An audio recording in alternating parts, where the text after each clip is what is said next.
ચાલો જુઓ, હવે સામાન્ય રીતે આપણે જોઈએ તો આપણે બધા અભ્યાસ કરવા માટે ભેગા થયા છે, પણ અભ્યાસ કેટલા પ્રકારનો છે એ આપણને ખબર નથી. પહેલી વાત તો 2 પ્રકારના અભ્યાસ આપણા ધ્યાનમાં આવે. એક માહિતીલક્ષી અભ્યાસ અને બીજો જીવનલક્ષી અભ્યાસ. માહિતીલક્ષી અભ્યાસ તો સમગ્ર ગુજરાતમાં, કદાચ ઇન્ડિયામાં કહી તોય કોલેજો, સ્કૂલો, પ્રાથમિક શાળાઓ, સરકારી શાળાઓ, પ્રાઇવેટ શાળાઓ, આ બધી જ શાળાઓ માહિતીલક્ષી શિક્ષણ આપે છે. જો બરાબર ધ્યાન રાખજો, માહિતીલક્ષી શિક્ષણ આપે છે, માહિતી જ આપે છે તમને. જીવનલક્ષી શિક્ષણ કંઈ મળતું નથી. દાવો કરે છે બધા કે સંસ્કારમાં સિંચન કરી છે, આ કરી છે, તે કરી છે, છતાં તમે હવે આટલી ઉંમરના થયા તો તમે તમારી આસપાસ, તમારા આડોશ પાડોશમાં, તમારા વિસ્તારમાં તમે નજર નાખશો તો સંસ્કાર ક્યાંય દેખાય છે તમને? બીજે જોવા કરતાં ખુદ તમારામાં જુઓ કે તમને સંસ્કાર દેખાય છે તમારામાં. કહેવાનો મતલબ એ છે, સંસ્કાર શું છે એની જ ખબર નથી. જે આપણે કરીએ એ સંસ્કાર એમ ન હોય. તો માહિતીલક્ષી શિક્ષણ તો બધા આપે છે, અને માહિતીલક્ષી શિક્ષણ આપનાર શિક્ષક કહેવાય અને શિક્ષણ લેનાર વિદ્યાર્થી કહેવાય. એમાં પૈસાથી આપલે થાય. ક્યાંય પૈસા થોડા હોય, ક્યાંય વધારે હોય, પણ આ શિક્ષણ છે એ પૈસાથી મળે. ફી ભરો, શિક્ષણ મેળવો. માહિતીલક્ષી શિક્ષણ તો તમને આ રીતે મળવાનું જ છે અને બધા આપે જ છે, પણ જીવનલક્ષી શિક્ષણ છે એ કંઈ મળતું નથી. એ પણ ભારતીય સંસ્કૃતિમાં એ આવેલું છે. જીવનલક્ષી શિક્ષણની વાત કરીને તરત વિચાર આપણને આવે કે આધ્યાત્મિક ઉપર આપણે જવું પડે. તો આધ્યાત્મિક શબ્દ જ એવો છે કે જે કોઈને ગળે ઉતરતો નથી. એમાં શું આવી જ માત્ર ને માત્ર આપણી ઈચ્છાઓ હોય છે. એમાં તો કાંઈ નથી હોતું, અને એમાં કંટાળો પણ આવે. જેને માહિતીલક્ષી શિક્ષણ પૈસાથી આપીને જો લેતો અને એમાં જો કંટાળો આવતો હોય તો વગર પૈસાથી લેવાતું શિક્ષણમાં કંટાળો આવે જ. બહુ સ્વાભાવિક વસ્તુ છે. જીવનલક્ષી શિક્ષણમાં પૈસાની આપલે હોતી નથી. જીવનલક્ષી શિક્ષણ લેનાર શિષ્ય ગણાય અને આપનાર ગુરુ ગણાય. ગુરુ શિષ્ય વચ્ચે પૈસાની આપલે થતી નથી. એ હૃદયથી હૃદય વાત કરે છે, દિલથી દિલ વાત કરે છે. જીવનલક્ષી શિક્ષણ તો જ આપી શકાય કે સામે લેનાર છે એ મારો મને લાગે તો. મને મારો જ ન લાગે તો શિક્ષણ કેવી રીતે આપી શકું ભાઈ? તમે બધા બેઠા છો, તમે બધા મને મારા લાગો તો જ હું તમને સારી વાતો કરી શકું, સારું શિક્ષણ આપી શકું. બાકી માહિતીલક્ષી શિક્ષણ તો બધાને આપવાનું જ છે, તો ફરજિયાત છે. એમાં ટકા લેવાના છે, હરીફાઈ કરવાની છે, આ બધું કરવાનું છે.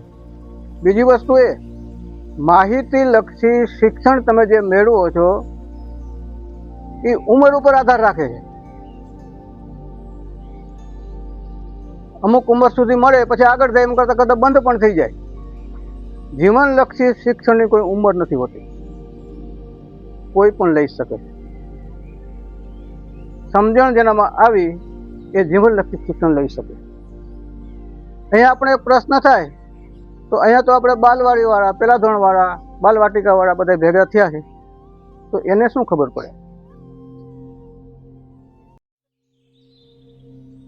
આવો પ્રશ્ન મને, જો ધ્યાન રાખજો, મોટા ભાગની વાતો મને જે અનુભવ છે એના ઉપર આધારિત હશે. જ્યારે આપણી સ્કૂલ ચાલુ થઈ 2008માં, ત્યારથી આજ સુધી જીવનલક્ષી શિક્ષણ આપવામાં આવે છે.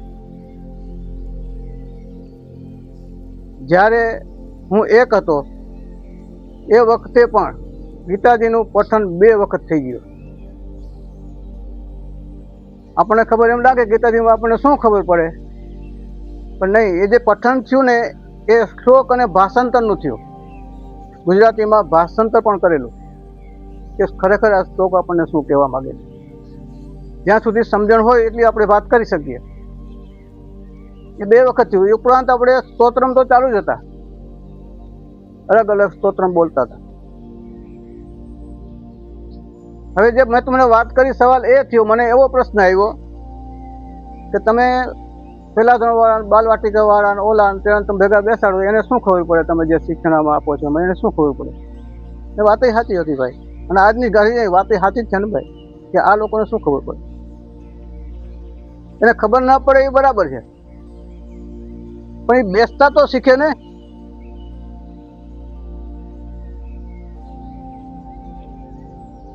તો જીવનમાં આવવું જોઈએ ને, આપણે એ નથી કરી શકતા. આવડી મોટી ઉંમર થઈ ગયા પછી પણ આપણે જો નથી કરી શકતા, શું કામ નથી કરી શકતા? કારણ કે આપણે આદત જ નથી સાંભળવાની, બેસવાની. તો એને આદત તો પડશે કે ભાઈ અડધી કલાક, પોણી કલાક શાંતિથી આપણે બેસીએ અને સાંભળીએ જે આવે તે. એવું નથી કે કંઈક જીવનમાં ઉતારી જ દેવું. જીવનમાં જેને ઉતારવાનું છે એ ન ઉતારતા હોય તો એને તો વાત જ નથી થતી ને. તો કહેવાનો મતલબ એ છે કે જીવનલક્ષી શિક્ષણ માટેની આપણે શરૂઆત કરવાની. આપણે દિવસ નક્કી કરેલો છે કે દર મહિનાનો બીજો અને ચોથો શનિવાર. જો તમને એમાં રસ પડે તો વધારે સમય પણ આપણે આપશું, કારણ કે આ બહુ જરૂરી છે. જીવનલક્ષી શિક્ષણ તમે જ્યાં સુધી નહીં મેળવો ત્યાં સુધી માહિતી લક્ષી શિક્ષણનો કોઈ અર્થ નથી રહેવાનો. આજે આ તમે સમાજના દુનિયામાં જોવો છો, બધા જે મોટા છે બધા એને બધાને ખબર છે. તો જીવનલક્ષી શિક્ષણ તો મેળવવું જ પડશે. એમાં સંસ્કાર, સંસ્કૃતિ આવે.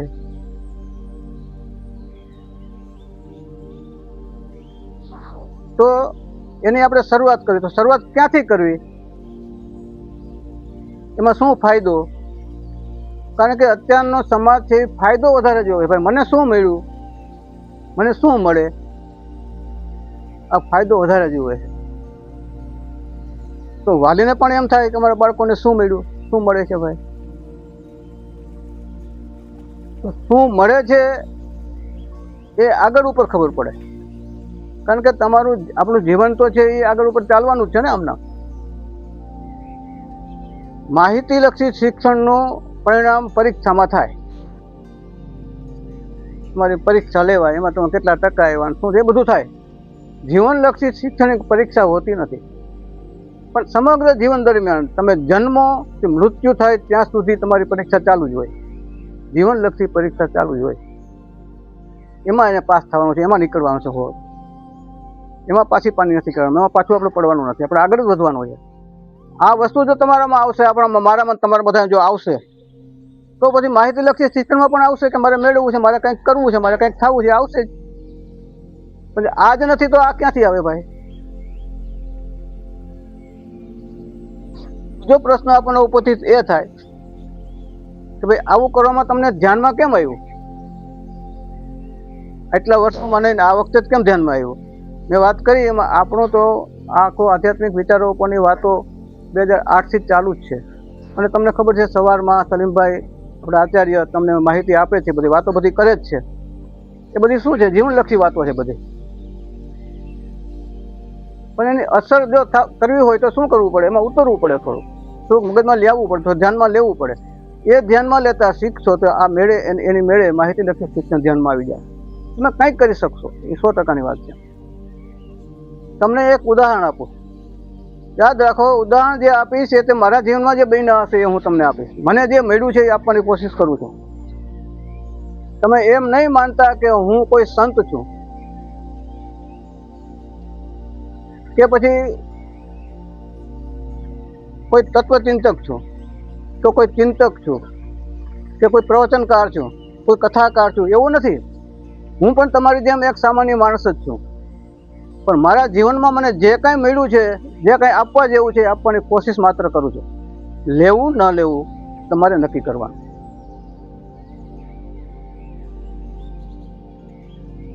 કારણ કે દરેકની ઈચ્છા ઉપર આધાર રાખે. ઈચ્છા શક્તિ હોય તો જ બધું થઈ શકે, નકર થઈ શકે નહીં. હવે જે મને અનુભવ છે ને, એક તમને વાત કરું.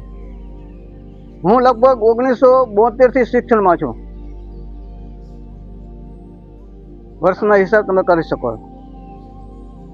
54મું વર્ષ ચાલે. ઘણા બધા મને અનુભવ થયેલા હોય, એમાં જે તમને કહેવા જેવા છે એ વાતો હું કરીશ તમારી સામે. એનું કારણ શું એ પણ તમને બતાવું. મને કોને આપ્યું છે? મને ભગવાને આપ્યું છે ભાઈ. મારું કાંઈ નથી આમાં. આપણી સંસ્કૃતિમાં વણાયેલું છે, ઋષિમુનિએ આપેલું છે, મહાભારત રામાયણે આપેલું છે, ભાગવત આપણી યાદ રહ્યું છે. જે કાંઈ કહેવા જેવું છે તમને કહેવાનો પ્રયત્ન કરશું અને આપણે એને આપલે કરશું. આપલે કરવાનો સમજો છો ને ભાઈ? આપલે કરવાનો મતલબ એ થાય કે હું પણ આપું, તમારી પાસે કાંઈ હોય તો તમે પણ મને. શિક્ષણ ખૂટતું જ નથી, બંધ થતું જ નથી, આગળ આગળ હાલ્યા જ રાખે છે. હવે તમને જે ઉદાહરણ કહેતો તે ઉદાહરણ આપું, સમજો બરાબર. હું શિક્ષણમાં ટ્યુશન લેતો હતો ગોંડલની અંદર. એમાં એક વાલી પોતાના છોકરાને મારી પાસે ટ્યુશન માટે મૂકવામાં આવ્યો 12મા ધોરણમાં. એ વિદ્યાર્થી 12મા ધોરણમાં ફેલ હતો. જ્યાં હું પીરિયડ લઉં છું એને તો બધાને મેં દાખલો આપેલો જ છે. હવે ઇંગ્લિશ મીડિયમમાં હતો, વલ્લભ વિદ્યાનગર. એટલે એને મારી પાસે એના વાલીએ વાત કરી, એના પપ્પાએ કે ભાઈ અમારે ટ્યુશનમાં મોકલવો છે, તો નાપાસ થયેલો છે. મેં કીધું કાંઈ વાંધો નહીં, મોકલો. તો કે મીડિયમ ઇંગ્લિશમાં હોય તો વાંધો નથી, પણ ફી વધારે થાય, એકલાને ભણાવવો પડે, મારે ભેગો ના હાલે. તો કે કાંઈ વાંધો નહીં, જે ફી થાય કહેજો. એટલે મૂકી ગયા. 2 દી પછી આવ્યા. મને કે મારા છોકરાને ડ્રગ્સ લેવાની આદત છે. સમજો ને, ડ્રગ્સ એટલે નશો કરવાની આદત છે, એ ભૂલાવવાની છે. એટલે મેં એને કીધું, અરે ભલા માણા, હું કોઈ ભગવાન થોડોક છું કોઈ આવું બધું ભૂલાવી શકું એને? હું તો એક શિક્ષક છું અને કંઈ શિક્ષણ આપી શકું. આ કામ હું ના કરી શકું, કેવી રીતે કરી શકું ભાઈ? તો કે મેં વાત સાંભળી છે, તમારી પાસે આવશે છોકરો સીધો થઈ જાય, સુધરી જાય. મેં તો કોઈ કેના કોણ હોય છે મને ખબર નથી, પણ તમે આ વસ્તુ બધી ખોટી થાય છે, તમે કોઈ સમજો, તમે બહુ ભૂલ કરી છે. મેં કીધું સમજી લો, મારે શું કરવું કીધું? મેં કીધું આ તો હું ન કરી શકું. તો કે ના, તમારે રાખવો જ પડશે, રાખવો જ પડશે. ધરાર મારી પાસે મૂકી ગયા. મેં એને શરત મૂકી. મેં કીધું પ્રયત્ન મારા હશે, પણ એ છોકરાને ખબર ન પડવી જોઈએ કે મને ખબર છે, એટલે કે શિક્ષક તરીકે મને ખબર છે એ ડ્રગ્સ લે છે. એને ખબર ન પડવી જોઈએ.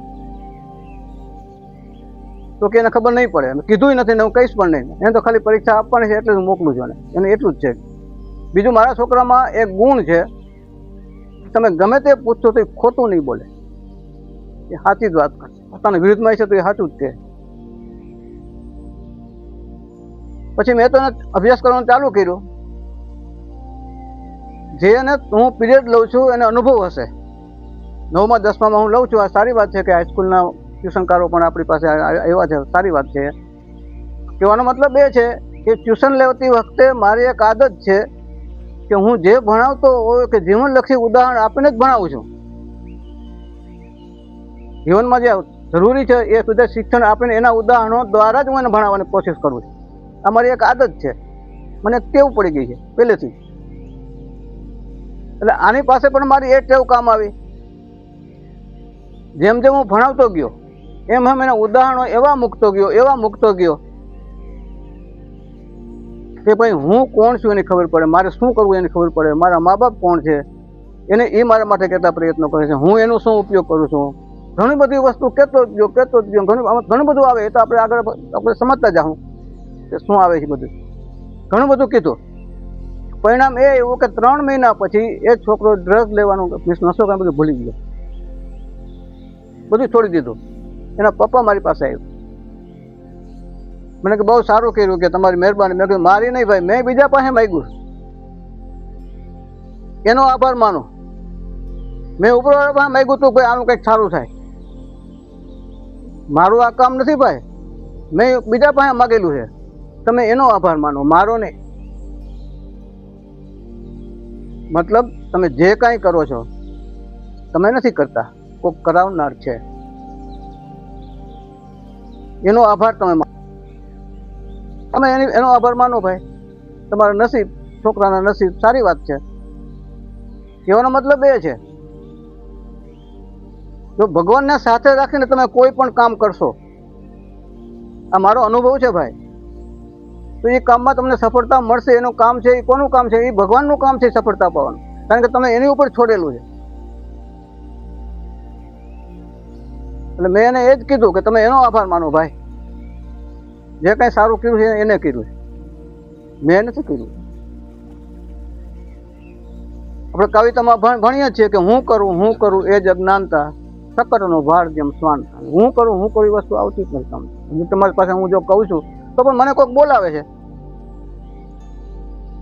એ તમને બોલીને કહું છું. હું કોઈ વિચિત્ર માણસ નથી, કે કોઈ ભક્ત નથી, કે કોઈ સંત નથી.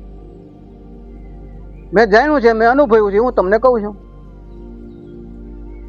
કહેવાનો મતલબ એ છે કે આવી ઘણી બધી વાતો આપણે કરવાની, એ વાતો આપણે કરશું.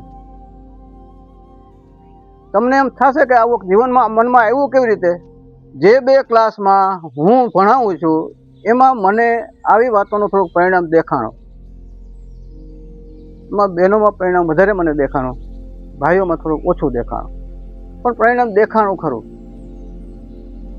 એટલે મને એમ થયું કે જનરલી આવી વાતો જો આપણે બધાને કરીએ, એમાંય પણ આપણે નક્કી એ કર્યું છે કે 5 ધોરણથી માંડીને 2, 9, 10 ટ્યુશનકાર સહિત 10 ધોરણ સુધીનું આપણે અહીં આ વાતો આપણે કરવી. શું કામે? 5મા ધોરણ આવ્યા પછી પોતાની ફરજ પોતે સમજતા શીખી ગયો હોય છોકરો, અથવા શીખવા માંડ્યો હોય કે ભાઈ મારી કંઈક ફરજ છે, અને 1 થી 4 કે બાલવાડી વાળાને એને આપણે ઇન્વોલ્વ નથી કરતા, કારણ કે એને માટે હજી ફરજ શું છે એ ખબર નથી. એની પણ તમને હું વાત કરી દઉં. 1 થી 4 કે બાલવાડીથી 4 ધોરણ સુધીના વિદ્યાર્થીઓ છે એ બાળક ગણાય. બાળક એની મસ્તીમાં જ હોય, રમતમાં જ હોય. એ રમતા રમતા જ એને શિક્ષણ આપવાનું થાય, એની કોઈ સ્પેશિયાલિટી ન હોય. 5મા ધોરણ તમે આવ્યા પછી તમારું બાળપણ ધીરે ધીરે દૂર થતું જાય.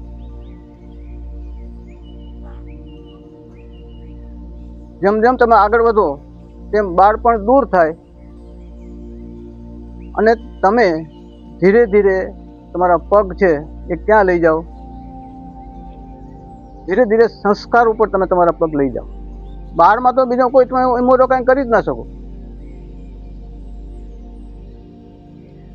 તો કહેવાનો મતલબ એ છે કે આવી રીતે 5મા ધોરણમાં આવ્યા પછી તમે ખુદ પોતાની જવાબદારી સમજતા થઈ જાઓ એ જરૂરી છે. માની લો કોઈક એમાં પણ નાની ઉંમર હોય, અથવા તો નાનું હોય, બહુ ન સમજતું હોય, બુદ્ધિનો વિકાસ બહુ ન થયો હોય, એવા પણ હોય, ન હોય એવું નથી. તો એને એટલીસ્ટ એના મગજ ઉપર આ બધું ટોર્ચિંગ થાય. ટોર્ચિંગ મતલબ અથડામણ થાય તો થોડીક અસર એને ઊભી થાય. જો આપણે કાયમને માટે પ્રાર્થનામાં બોલીએ છીએ, તમે એવા માતા તો પિતા તમે એવા. હવે આનો અર્થ કોઈને ખબર છે? ઘણી વખત એવું બનતું હોય છે, અર્થ કાંઈ ન હોવા છતાં આપણે બોલતા હોઈએ, કારણ કે આગળ જતા ક્યાંક ને ક્યાંક એનો અર્થ આપણામાં આવી જાય. એવી રીતે જ 5મા ધોરણમાં હોય કે વાતો જે કરતા હોય કદાચ ન સમજાય, પણ એ વાતો ધીરે ધીરે એમાં આગળ વધતી જાય, કારણ કે બાલ્યાવસ્થામાંથી હવે કુમારાવસ્થામાં આવતો જાય. 5મું ધોરણ થયું એટલે કુમારાવસ્થામાં પદાર્પણ એને કરી દીધું. ધીરે ધીરે આગળ જેમ વધો બાલ્યાવસ્થા દૂર થતી જાય, કુમારાવસ્થા વધતી જાય. એમ કરતાં કરતાં જેમ તમે આગળ વધતા જાઓ તેમ 8, 9, 10માં તમે જાઓ તો કુમારાવસ્થા દૂર થતી જાય, અને યુવા અવસ્થામાં તમે આગળ વધતા જાઓ. કોલેજમાં જાઓ, યુવા અવસ્થા આવી જાય તમારી. પછી યુવા અવસ્થા દૂર થતી જાય, અને ધીરે ધીરે તમે ગૃહસ્થાશ્રમમાં આગળ વધો. વિચાર કરો, આ બધા આપણે ગોઠવણી છે વ્યવસ્થિત. હવે આપણને કેટલાને ખબર છે કે તમે એવો માતા છે, પિતા તમે એવો બોલી છે? એ કેટલાને ખબર છે? એ કોને ઉદ્દેશીને આપણે કહીએ? સ્વાભાવિક વસ્તુ છે, પ્રાર્થના ભગવાનને ઉદ્દેશીને જ થતી હોય. પિતા તમે એવા, તમે માતા પિતા તમે છો, એનો અર્થ શું? એ સામાન્ય વસ્તુ છે. આપણે હું તમને કહું, તમને એટલું કહી દઉં, તમે માતા, મારા પિતા એ તમે છો, બધું મારું તમે જ છો, સર્વ તમે જ છો, બસ. એટલેથી પૂરું થતું નથી ભાઈ. આગળ પણ જવાનું છે, એમાં ને એમાં એ જ શબ્દોમાં, એ જ વિષયમાં આગળ પણ જવાનું છે. પણ એ નાનકડા બાળકની અંદર જે સ્ટોર્ટિંગ થાય એમાં એ બધી આવતું જાય તો ધીરે ધીરે પછી સમજવાની જરૂર ઊભી થતી જાય અને એ સમજવું જોઈએ આપણે. એ ભગવાનને ઉદ્દેશીને કહેવામાં આવે છે. હવે ભગવાનને ઉપમા આપી, કોની ઉપમા આવી? જો યાદ રાખજો, ભગવાનને ઉપમા આપો છો તમે માતા અને પિતાની. એનો મતલબ એ થાય કે માતા અને પિતા ભગવાનથી પણ વધીને છે. લાંબી સમજણ નથી આપણને, સમજો. ખાલી એટલું બોલી જાય તમે માતા છો, પિતા તમે હો, એનો અર્થ એ થાય કે ભગવાનને આપણે કે તમે મારી માન, તમે મારા પિતા છો. એનો મતલબ એ થાય કે ભગવાનને આપણે માતા પિતા ગણ્યા તો માતા પિતાને નહીં ગણવાના આપણે છે એને. એનો મતલબ એ થાય કે ભગવાનને માતા પિતાની ઉપમા આપવામાં આવી, એટલે માતા પિતા ભગવાનથી પણ વધીને છે. હવે આમાં કેટલાને ખબર છે કે માતા પિતા ભગવાનથી વધીને છે?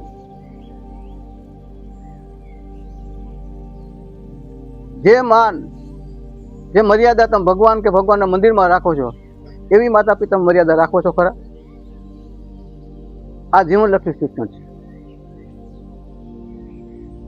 હું ભગવાન સાથે આ બધું કરી શકું છું, મર્યાદા રાખું છું, બૂટ ચંપલ બહાર કાઢીને જાઉં છું, મંદિરમાં રહેતો હોઉં ત્યાં નમન કરું છું, બધું કરું છું, પણ માતા પિતા તો એથી વધી છે ને, ત્યાં હું શું કરું છું? વિચાર્યું કોઈ દી આપણે કે ત્યાં હું શું કરું છું?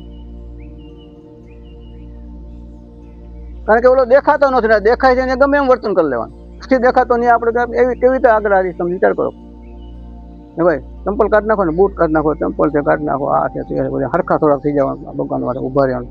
અમુક લાંબાઈ થઈ જાય, દંડવત પણ સમજી કેટલી બધું કરી છે. કહેવાનો મતલબ એ છે કે આપણે બોલીએ છીએ, ગાઈએ છીએ, બધી વસ્તુ પ્રાર્થના કરીએ છીએ, બધી વસ્તુ સાચી. એટલે ધીરે ધીરે આપણા મગજ ઉપર આવે. જેમ જેમ મોટા થતા જાય એમ એની અસર ઊભી થતી જાય, અને એના હિસાબે મા બાપનું મહત્વ આપણે સમજાવવું જાય. પણ એ ધીરે પ્રક્રિયા છે. કોઈ કેનાર હોય તો જ સમજાય, ને સમજાય નહીં, ગયું. તમે માતા છો, પિતા તમે લાગટ, વાત જરૂર નથી એમ. તો માહિતીલક્ષી શિક્ષણ તમને આવી સમજણ આપી શકતું નથી. જીવનલક્ષી શિક્ષણ તમને આવી સમજણ આપી શકે. જ્યાં સુધી જીવનલક્ષી શિક્ષણ તમારામાં ન હોય ત્યાં સુધી માહિતીલક્ષી શિક્ષણ તમને આગળ લઈ શકતું નથી. પૈસા કમાવી શકે એ બધું સાચું. એક શિક્ષણ એવું છે પૈસા કમાવા માટેનું મળે છે, એક શિક્ષણ એવું છે કે જીવન સારું કરવા માટે મળે, જીવનમાં કંઈક કરી છૂટવા માટે મળે. જીવનલક્ષી શિક્ષણની અંદર માહિતીલક્ષી શિક્ષણ પણ આવી જાય, પણ માહિતીલક્ષી શિક્ષણમાં જીવનલક્ષી શિક્ષણ નહીં આવે. આ સમજો. એવાનો મતલબ એ છે જ્યાં સુધી જીવનલક્ષી શિક્ષણ તમારામાં નહીં આવે ત્યાં સુધી તમે ગંભીરતા નહીં સમજો. તમારી પોતે કાંઈક છો, આજે હું કાંઈક છું એ મારામાં જ્યાં સુધી ના આવે ત્યાં સુધી હું કાંઈ ન કરી શકું. અને હું કાંઈક છું, હું કાંઈક કરી શકું છું, એ જીવનલક્ષી શિક્ષણમાં જ મળી શકે. જો હું ભણાવું લોકોને હું કહું છું ભાઈ તમે જેમ તેમ નથી, ભાઈ તમે બેઠા છો તમે જેમ તેમ છો ભાઈ બધા. અરે જબરજસ્ત બુદ્ધિ તમારી પાસે પડેલી છે, જબરજસ્ત તાકાત તમારી પાસે પડેલી છે, એનો ઉપયોગ કરો, એને બહાર લાવો. છે તમારી પાસે એ જે તાકાત છે ને એને આપણે બહાર કાઢવી છે. એ બહાર કાઢીને એનો સારો ઉપયોગ કરવો, એને માટેના આપણા પ્રયત્નો હશે. ને એક વસ્તુ ખાસ સમજો, જીવનલક્ષી શિક્ષણની પરીક્ષા નથી ને એટલે એનો કોઈ ઉપયોગ સમજતા જ નથી આપણે. માહિતીલક્ષી શિક્ષણનો પરીક્ષા છે, એમાં હરીફાઈ છે, ટકા કોને વધારે આવ્યા કોને ઓછા આવ્યા, આ બધી વસ્તુ. તો એને કારણે કદાચ એમાં આપણે સફળતા વધારે મળે, આગળ વધી શકે છે. આમાં તો આપણને દેખાતું જ નથી, તમે પોતે સમજો. પણ એ નથી દેખાતું, નથી ખબર પડતી, એ ખબર આપણે પાડવી છે અને એમાં આપણે આગળ વધવું છે, જેથી કરીને આપણું જીવન સરળ બને, આપણા મા બાપને પણ સારું લાગે. હવે આજે એક બીજી વાત કરી દઉં કે આની શરૂઆત આપણે કરી, મેં તમને વાત કરી હતી કે તમે કેટલા ભગવાનને નમસ્કાર કરીને તિલક કરીને આવો છો, અને કેટલા તમારા મમ્મી પપ્પાને પગે લાગીને તમે આવો છો કે દાદા દાદી નમસ્કાર કરી. યાદ રાખો, આ વસ્તુ કહેવાનું કારણ એટલું જ છે કે સૌથી પહેલાં મા બાપ છે, પછી ભગવાન છે. અને એ આપણે કાયમ માટે બોલીએ છીએ, તમે એવા માતા હતા, પિતા તમે એવા બંધુ હતા, ચખા તમે વિદ્યા દ્રવ્યમ તમે એવા સર્વમાં દેવ બોલીએ છીએ આપણે. એને અર્થની ખબર નથી આપણે, બસ એટલું જ છે. હવે બોલે છે, બોલી નાખ્યું. એવી રીતે જ આ જે બાળીવાળા કે પેલા બીજા વાળા ત્રીજા વાળાથી જે સાંભળ્યું એ સાંભળે, બસ એને સાંભળવાની વાત છે. ધીરે ધીરે ઉપયોગ એ આગળ કરતા શીખશે. એવી રીતે 5મા ધોરણમાં હશે, 6ઠા ધોરણમાં હશે, અમુકને સમજાશે, અમુકને સાંભળવાનું રહેશે, ધીરે ધીરે આગળ વધતું જશે અને એનો અર્થ સમજાતો જશે અને એ જીવનમાં ઉતરતું જશે. તરત નથી થઈ જતું. આ મેં તમને વાત કરી બરાબર સમજો. માહિતીલક્ષી શિક્ષણ માટે ઉંમરની જરૂર છે. જીવનલક્ષી શિક્ષણ માટેની ઉંમરની કોઈ જરૂર જ નથી. કોઈ પણ ઉંમરનો લઈ શકે, સિવાય કે નાની ઉંમર સમજણ ન હોય તો એ નહીં, પાછું ગઈઢો થઈ ગયો હોય તો એ લઈ શકે શિક્ષણ. એ પ્રૌઢ શિક્ષણમાં નથી આવતું. ગમે ત્યાંથી શરૂ કરી શકાય. ભાઈ મારે સુધરવું હોય, એની ઉંમર હોય, હું ગમે ત્યારે સુધરી શકું. અને બગડવું હોય તો ગમે ત્યારે બગડી શકું. એની કોઈ ઉંમર હોતી નથી. તો જ્યારથી ચાલુ કરી, માને કે જ્યારથી સવાર ત્યાંથી શરૂ. એટલે કહેવાનો મતલબ એ છે કે ધ્યાનમાં આવ્યું એનું કારણ પણ આ જ છે કે આવું કંઈક આપણે કરીએ તો કેમ. કારણ કે ઘણા બધા પ્રશ્નો મારી પાસે આ લોકો લઈને આવ્યા હતા અને આવે છે, અને ઘણા બધા જવાબો મેં આપ્યા છે અને આપું છું. એટલે એ પણ એક પછી એક આપણે લેતા જશું. સવાલનો પ્રશ્નો આપણે મનમાં જે ઉપસ્થિત થતા હોય એ પણ તમે કહેવાની તમને શું છે આપલે કરવાનું સમજો ને. જીવનલક્ષી શિક્ષણ માટે આપણે આપલે કરવાની છે. આપલે કરવાનો અર્થ એ થાય કે મારી પાસે હોય હું તમને આપું, તમારી પાસે હોય તમે મને આપો. આને આપલે કરી કહેવાય. એમાં જ હું જ પાવરધો છું એવું નથી. એમાં કોઈ અભિમાન કે કોઈ એવું હોતું નથી કે મને ખબર પડે એવું નથી હોતું. મને પણ બીજાએ ખબર પાડી છે, તો ખબર પાડનારો છે મારી ઉપર.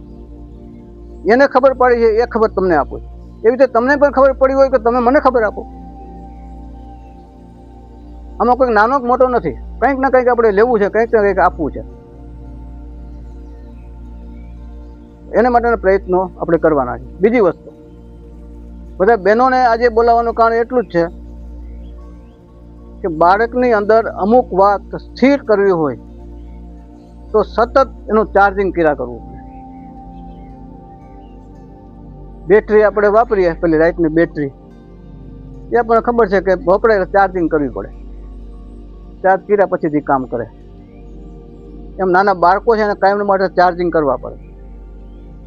તમને એમ થાય કે શેના ચાર્જિંગ કરવા, શું કરવું? તો પહેલી વસ્તુ બરાબર સમજો કે દરેક શિક્ષકે પોતાએ દરેક બાળકને અથવા ક્લાસમાં કહેવાનું છે આજે કેટલા તિલક કરીને નથી આવ્યા, ભગવાનને નમન કરીને કેટલા નથી આવ્યા, કેટલા મા બાપને નમસ્કાર કરીને નથી આવ્યા. તમે ચાલુ કરો. ધીરે ધીરે ટોર્ચિંગ કર્યા રાખો, ચાલુ કરો. લખવાનું વઢવાનું નથી, પણ જરૂરી છે જીવનમાં થોડુંક સમજાવો. હવે અહીં સવાલ એક ઊભો થાય, શું થાય ખબર તમને? માની લો કે હું શિક્ષક છું, હું તમને એમ કહું કે તમારે તમારા ભગવાનને જે ભગવાનને માનતા હોય એના મંદિરમાં ડબ્બી રાખવાની તિલકની, એમાં નમન કરીને તિલક કરીને નમન કરીને આપણે આગળ વધવાનું. ખાઈ પીને કમ્પ્લીટ કરીને ત્યાર થાય એટલે મમ્મી પપ્પાને નમસ્કાર કરવાના, દાદા દાદીને હોય તો એને નમસ્કાર કરવાના, પછી કહેવાનું કે હું જાઉં છું. બસ એટલી જ વસ્તુ આપણે કરવાની છે. પછી જો એમાંથી કેટલું પરિવર્તન આવે છે. તો આ જે બધા કરે છે કે કેમ, એ શિક્ષકે ટપાડવાનું છે. કારણ કે નાના બાળકો એ ભૂલી જાય, મોટાના ભૂલ ન હોય. મોટા નથી ભૂલતા, એ તો ભૂલવામાં આવે છે. એનું બાનું ત્યારે જ હોય, કેમ યુનિફોર્મ નથી પહેર્યો, બાનું ખીવડાવવા નાખ્યો, ત્યારે જ હોય બાનું, એટલે વાત પૂરી ધોવામાં નાખ્યો. કંઈક ને કંઈક કમ્પ્લીટ જ હોય. બાળક પાસે એ નથી, બાનું નથી કાંઈ, એ તો ભૂલી જાય. એટલે એને માટે દરેક આપણે કહેવું પડે. હવે બીજી એક ચોખવટ કરી દઉં. ધીરે ધીરે આપણે આમાં આગળ વધવું છે, એના માટે ચોખવટ જરૂરી છે. એક બેને ફરિયાદ કરી હતી કે અમે મમ્મી પપ્પાને નમસ્કાર કરી છે તો મમ્મી પપ્પા ના પાડે છે, દીકરીને કરવાનું ન હોય. તો દીકરીને હું તોફાન જ કરવાના હોય, એને બધી મન પડે એમ કરવાની છૂટ. એવું નથી ભાઈ, એને નમસ્કાર તો કરવાના જ છે, અરે ભગવાન, તમે વિચારો વાત તો તમે સમજો કે ભગવાનને પણ માતા પિતાની ઉપમા આપે છે, તો ભગવાનને નમન કરો છો, જેની ઉપમા આપે એને નમન કરવાનું નહીં? એક કેને કીધું? જો આ નાના બાળકો નમન કરશે ને ભગવાનને, એટલે એનામાં કોઈ પાપ નહીં હોય ભગવાનને કે પછી મા બાપને. આ મોટા નમસ્કાર કરતા શરમા છે, ખરેખર શરમાતા નથી. એટલે પોતાના મા બાપને નમસ્કાર કરવામાં કોઈ શરમ લાગે ખરું? એ શરમાતા નથી. પણ તકલીફ ક્યાં છે? એનામાં સૂક્ષ્મ રૂપે એક અહંકાર પડેલો છે. અહંકાર સમજો ને ભાઈ, અભિમાન સૂક્ષ્મ રીતે પડેલો છે, એને પોષણ મળે છે એટલે એ નથી નમન કરતો. પછી શેમાં ખપાવે? મને શરમ લાગે. આ અહંકાર શરમમાં ખપાવી દે. સમજાય ભાઈ શું કહું છે? હકીકતે અંદર નાનકડો એવો ઝીણો ઝીણો આપણને ખબર ન પડે એવો અહંકાર છુપાયેલો છે આપણી અંદર. એ અહંકારને કારણે આપણે નમન નથી કરી શકતા. આપણે એમાં ઉકેલ ક્યાં લઈ આવીએ છીએ એનો? કે મને શરમ લાગે. એ શરમમાં ખપાવી દીધું. અરે ત્યાં ભાઈ કોઈ નથી હોતું. શરમ કોની? હે ભાઈ કોની શરમ ભાઈ? ત્યાં કોઈ નથી. તમારા મમ્મી પપ્પા છે, તો દાદા દાદી કોઈક એકાદ જ હોય. બધે તો કોઈ ત્યાં તો આખો આ બધે તો છે નહીં. તમને શરમ કેમ લાગે? હવે જેનો જન્મદિવસ હોય, આપણી સ્કૂલમાં છે, જેનો જન્મદિવસ હોય એ કંઈક ને કંઈક મીઠાઈ લેતા હોય લેતા. પછી શિક્ષકોને આપણે તો નમન કરે. મારી પાસે આવે છે, મને નમન કરે. ગાય ઉભા તોય નમન મને કરે. ત્યાં તો અહંકાર નથી આડો આવતો.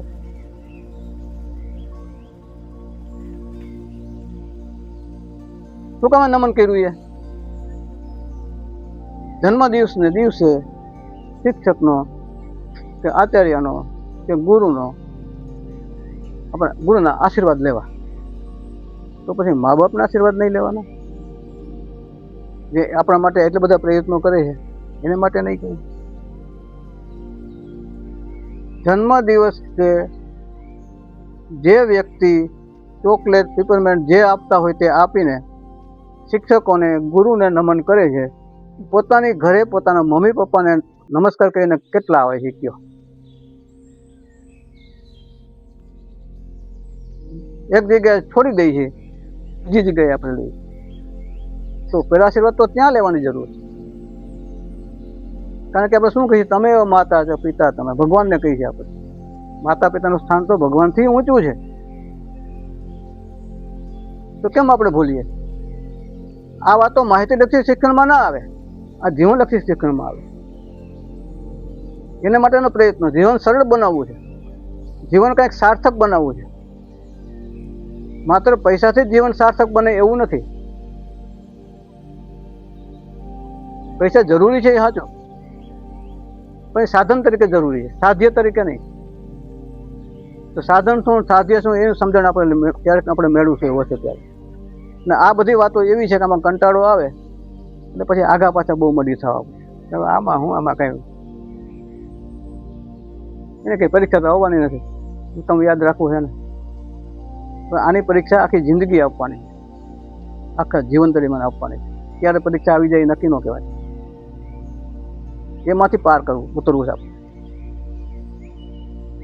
તો હવે પછીના આપણે સમયમાં જે જે મુદ્દાઓ આપણે લેવાના છે એનો કોઈ આમાં આપણે કોઈ કથા નથી.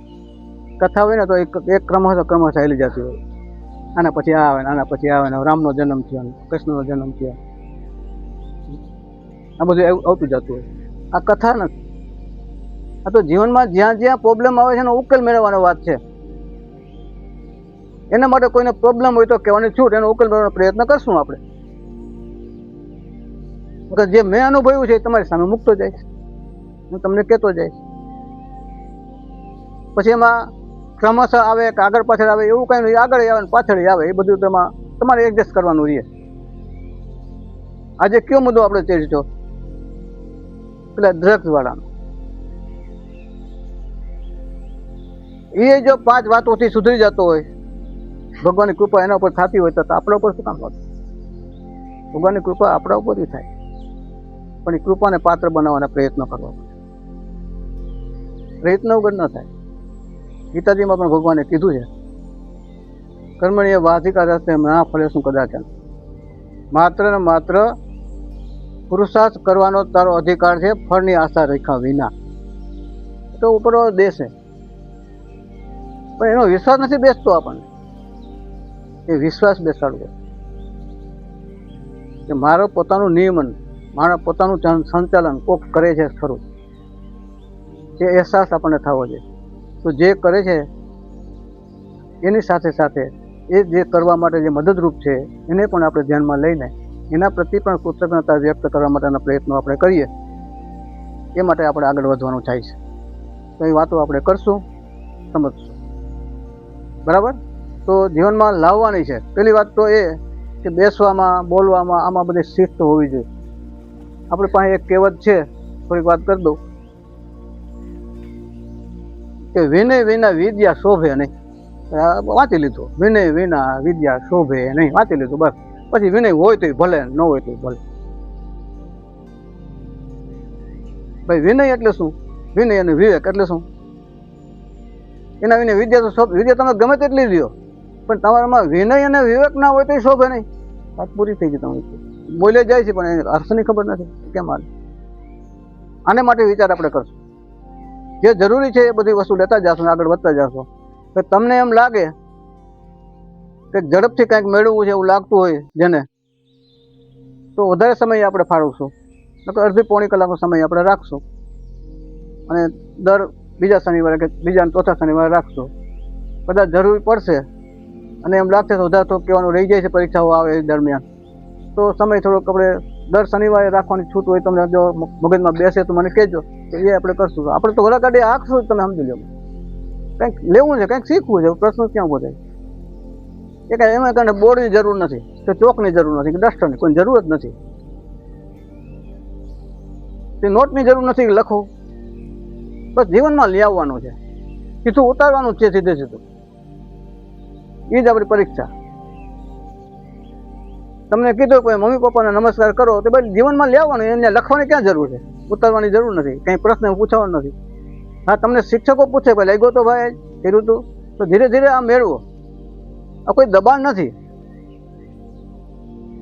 કે ભાઈ તમે આવું કરીને આવો તો જ અહીં આવજો, યુનિફોર્મ પહેરીને આવો કાઢી મૂકવામાં આવશે. આમાં એમ ન હોય નમસ્કાર કરીને આવો કાઢી મૂકશું, એવું ન હોય. પણ નમસ્કાર કરીને આવો તમે યાદ કરવાનું, તમે આવો છો સમજો. બરાબર? જીવનમાં લાવો આ ધીરે ધીરે ધીરે ભાઈ. બરાબર? લાવશો ને?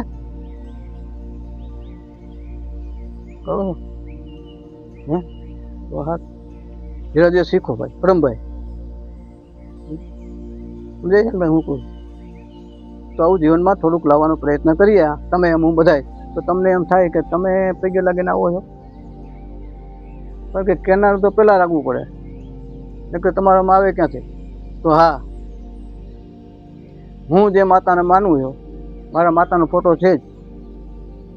અત્યારે મારા માતા પછી જીવતા તો ન જ હોય,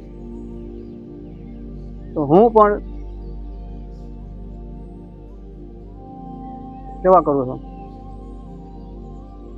હું પણ મારા મા બાપ કે મારી માતા કે એને નમસ્કાર કરીને જ આવું છું.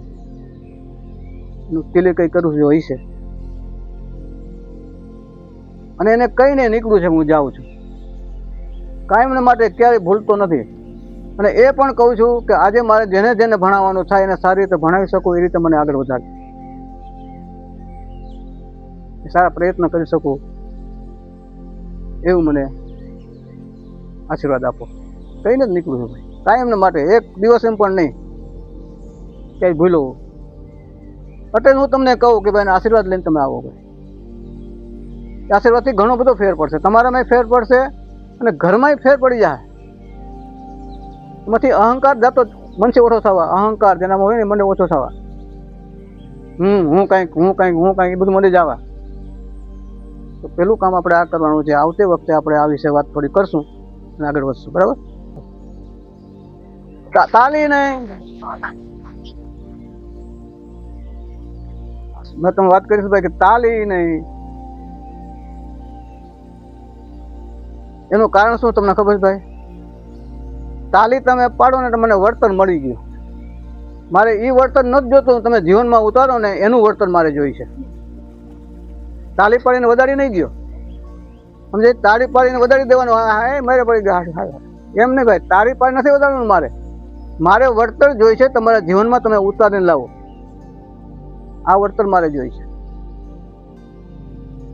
બાકી તો પૈસાની આપણે ખ્યાલ રાખે છે ભાઈ, ફી ના અંતે એવું તમારે અમારે પૂરું કરવું જ પડે, એ તો પ્રશ્ન પણ નથી થતો, તો વ્યવહાર છે.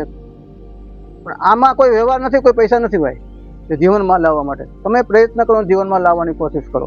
હું આ ઈચ્છું છું. એના પણ દાખલા હું તમને દઈશ કે ભાઈ કેવા કેવા મને અનુભવ થયા છે. સારા અનુભવ છે, ખોટા નથી થયા, ખરાબ નથી થયા.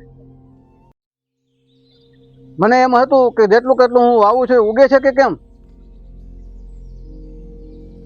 તો 4 મહિને ખબર પડે કે ડુંડું આવ્યું ને એમાં ઘઉં આવ્યા. 4 મહિને ખબર પડે. એમ કેટલા વર્ષે ખબર પડે કે આમ એમ નાખ્યું છે ઉગ્યું છે કે નહીં, પછી ખબર પડે.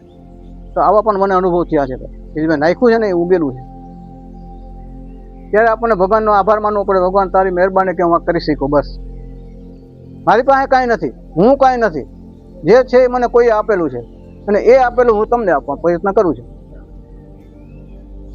જેમ મેં લીધું અને તમારે લેવું ન લેવું એ તમારે નક્કી કરવાનું હોય. ગમે તો લે, પૈસા તો નથી, વગર પૈસાની વાત છે આ બધી. ચાલો બરાબર, હવે એક પછી એક જાઓ. બેનો છોકરા ધ્યાન આપજો, નમસ્કાર કરીને આવે છે થોડુંક ટપ્પર કરતા જાઓ, થોડું યાદ દેવડાતા જાય, કેટલા આવ્યા કેટલા નહીં, થોડું કરો, પ્રયત્ન કરો, સમજાવવાની કોશિશ કરજો. પણ સવાલ ઊભો એ થાય કે તમારે નમસ્કાર કરીને આવવા પડશે તમારે ખુદે, તો જ કહીશ. હું જેમ વાત કરીને ભાઈ કે હું નમસ્કાર કરીને આવું જ છું. મારે જે કામ છે એ કામનું હું માગણી કરું છું કે એ કામ હું સારી રીતે કરી શકું, એવું મને શક્તિ આપો. માગું જ છું, શક્તિ આપો. મારું કામ કરી દો એમ નહીં, શક્તિ આપો.